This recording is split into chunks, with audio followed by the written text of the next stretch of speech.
Hey, also still working on the mini build here. Got the dash apart to do some wiring. Wideband's going to go on eventually.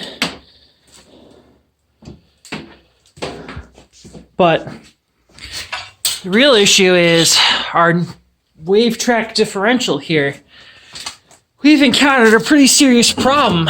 None of our axles will properly install on the passenger side of the differential. So what I've done here is I've taken what's left of an OEM axle here, and I've ground down this bearing surface. I'll get to that in a second. You can see where the lines would be here. Now it's kind of ground down there. But first, I want to show that this axle does fit other differentials. So I got two diffs here. I've got a OEM diff, and I've got a Torsen T2, which I've blown up. That started this whole thing. So just to show you guys that goes right in. Here, I can show you on the other side.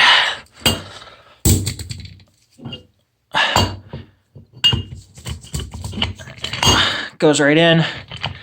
Gears turn, it engages the spline. So this is the right axle for the right car. Goes in the Torsen.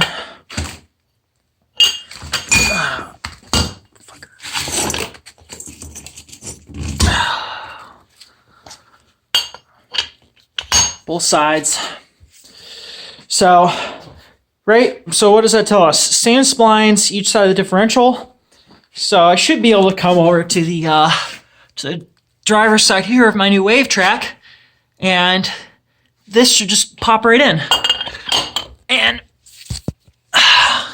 well, I pushed and it's stopped. And I can push some more, but she don't want to go in. Doesn't want to find its home.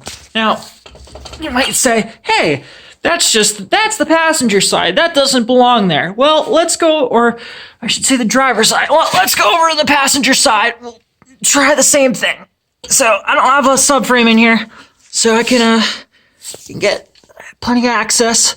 Push it, I can wiggle it, and it goes in maybe about 1/4 of an inch or so, and just kind of wedges in there.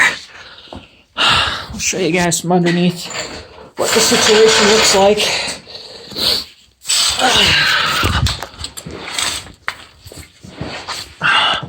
So that shiny bit right there, that's supposed to be insignificantly further. That's where the oil seal is.